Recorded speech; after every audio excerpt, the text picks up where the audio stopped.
Holy moly, Ableton Live 11 is here. I've had some time to try out the new features and ponder their implications. So here are 11 features of Live 11. I've saved the best device for the end, and I think it's one that a lot of people will have missed. So hang around for that. My name is Andre, this is Workshop. Let's do this. First out of the gate is MPE, which also stands for Massive Performance Erection. I mean MIDI Polyphonic Expression, and opens up way more expression than vanilla MIDI, giving you per note expression with compatible controllers, instruments, and devices.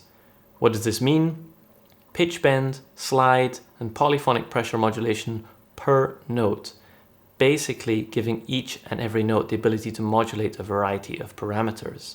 This is really, really powerful. With Live 11, you now have MPE in and out, and even if you don't have an MPE capable controller, you can still step into this new, mad, crazy world of MPE editing in Live. You can imagine the head scratching over at Ableton HQ while they implemented this feature and visualized it, and funnily enough, it kind of does look like head scratching.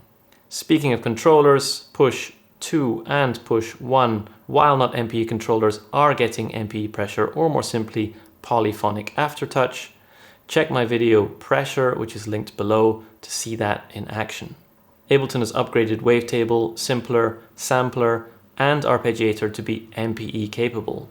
Wavetable's implementation of this feature is incredibly elegant, in my opinion, and makes sound design with it even more exhilarating. Again, check out my video Pressure to see this in action. If, however, you just want to make the THX sound, well, it goes a little bit something like this.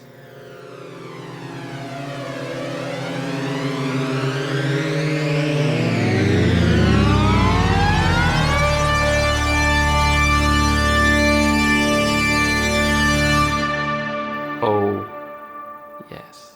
Now, for a change of scenery. Relatively long, unchanged and unloved, scenes and scene launch buttons are getting a huge upgrade, namely proper follow actions. Yes, it's true, scenes can now trigger each other, following or randomizing the next scene's playback. Something which, to be fair, we've asked for forever, and people have hacked together with Max for Live devices, but those days are behind us. Tempo and time signature changes are now very simple and elegant, and the scene launch buttons also take advantage of the new, simpler randomization feature also found in clips in Live 11. The other big change is the addition of a global follow action on or off button, meaning you can have a series of random events going on in clips and scenes, and with one press you can bring things back under control. In the current beta version of Live 11, turning it back on doesn't reactivate these random events or follow actions for already playing clips or scenes, which I do find slightly odd, but I hope this is something we can get in the final version, because you can imagine it would be incredibly cool to basically have an on-off button for randomization while you're performing live or composing. My takeaways: this feature allows for incredibly powerful and complex session view automation. No more fiddling with dummy clips to keep your live set going while you run to the toilet.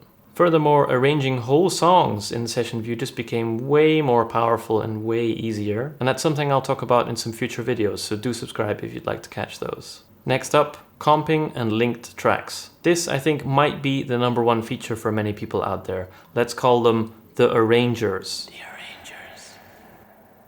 This is something known as comping. Comping or compositing is the art of recording multiple recordings or takes, and then picking out the best parts of each take into a new whole. An example would be recording a vocal performance a number of times and then picking out the best slices of the different performances to create a new take, a perfect take, a composite track. If you will, a vocal sausage. With Live 11, this works with both MIDI and audio tracks, meaning that you can record multiple passes and then pick out and combine the best phrases into one take. It's very elegantly designed and implemented, both when recording takes and editing the results. You can also use it, if you like, as a sound design tool with completely unrelated samples and recordings. Linked to this feature is the linked tracks feature. Yes, I said that. meaning you can now link multiple tracks together so that recording and editing actions are synchronized across them all. Again, the arrangers are going to love this. Arming, mixing tracks, dragging, splitting, duplicating clips, as well as auditioning and renaming of take lanes can be linked across tracks. My takeaway, a massive upgrade for anybody doing either multiple takes of single instruments or performances, but also those working with multi-instrument tracks where you're recording many things at the same time. Then you also need to go in there, link them together where you need to, and edit them and keep them all in sync and in phase. Probability and chance have been given some love in Live 11. Probability, probability, probability, probability, probability. Note chance allows us to give each note a certain probability of playing or not, and velocity chance gives a range in which note velocities will randomly fall. Both features include a random button to, well, you know, a simple but big change. I really hope to see at least note chance coming to push because, well, I think it has to. That would be an absolutely massive upgrade. The randomization of follow actions in clips and scenes has been simplified, way better than trying to figure out these ratio thingies from Live 10 and before. But even more interesting is that these can now be linked to the clip's length or multiples thereof, bringing way more powerful possibilities to create polyrhythms or polystructural pieces of music. Scaling up.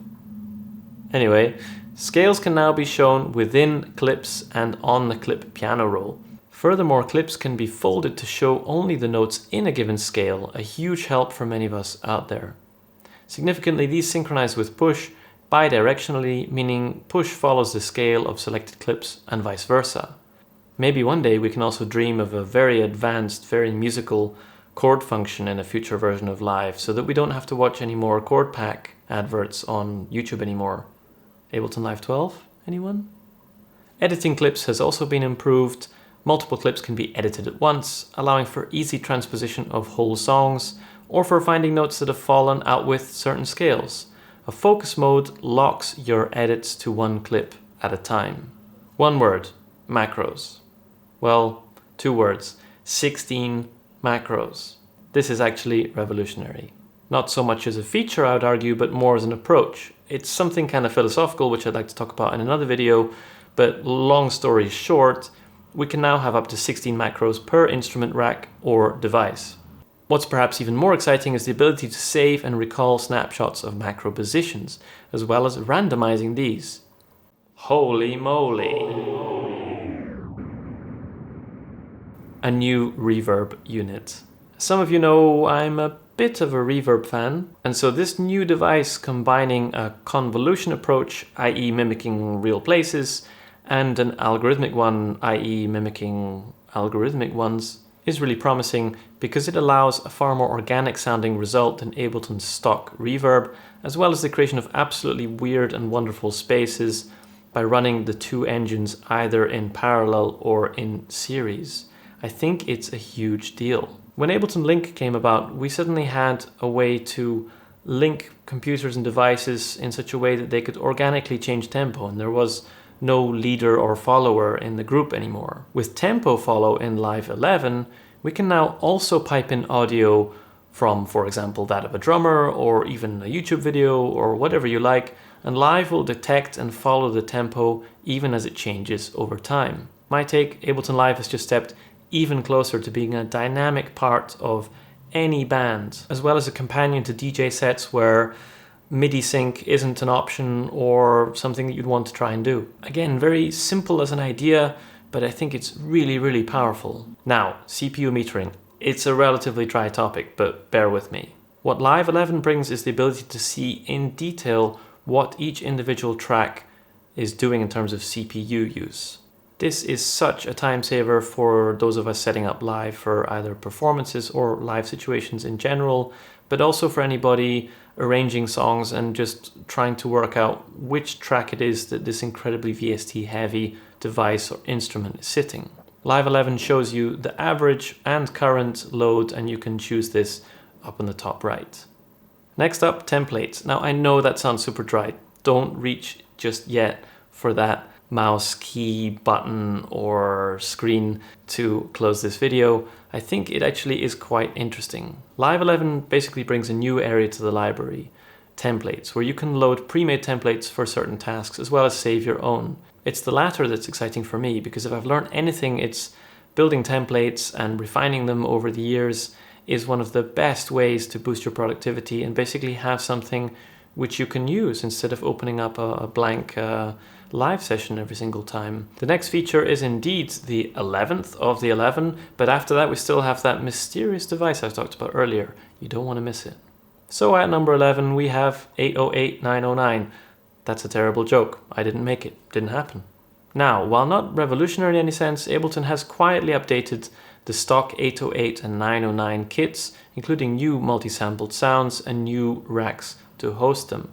Now, while this isn't maybe a massive deal, it is a nice upgrade for everybody who reaches for those things regularly. But that is not all. There's still more. There are updates to Chorus, Phaser and Flanger, Redux, and a doubler function that's been added, as well as 2 new Spectral devices.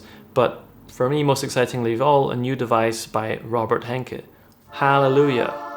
New packs and new instruments from various people, including Spitfire Audio, who are literally on fire these days and seems to turn up everywhere I look, are also all incoming, as well as changes to visualizations, which I am having great trouble saying, and skins for Ableton Live itself. Make sure you hit that bell somewhere down here to catch the other videos where I'm going to go into detail about those other devices and various things related to Live 11 and, well, Ableton in general. But I have one more device to reveal in just 1 second. But before that, I'm really curious, what do you think about Live 11? Do you have any thoughts or maybe any questions that I can answer? Let me know in the comments below. Let me just add, and I hate to ask, but it really helps so much if you like this video, if you just share it somewhere, any social media whatsoever. It helps so much when the algorithm picks up that interest. But now let's get to the main feature. And I call him MIDI Santa.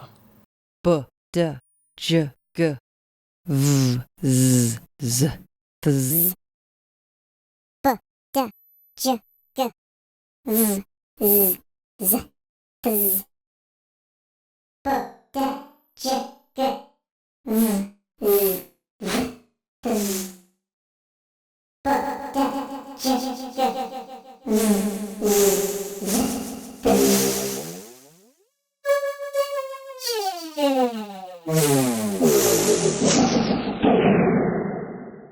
Actually not specific to Live 11 and also not called MIDI Santa, please forgive me. I discovered this lad while I was browsing my Max for Live library looking for new devices. So in a way, kind of a discovery due to Ableton Live 11, but nothing to do with it really. If you'd like to find out where to find MIDI Santa, I'll put a link in the description below. And if you really want to hear about what's coming next, either on Workshop or in general, there's a mailing list link down below. So those are 11 features of Ableton Live 11. Thank you for checking them out with me. I'm going to cover more of them in future videos. And in the meantime, I hope you're just doing okay. These are really weird times that we're living through. And yeah, what more can I say than that? Take care.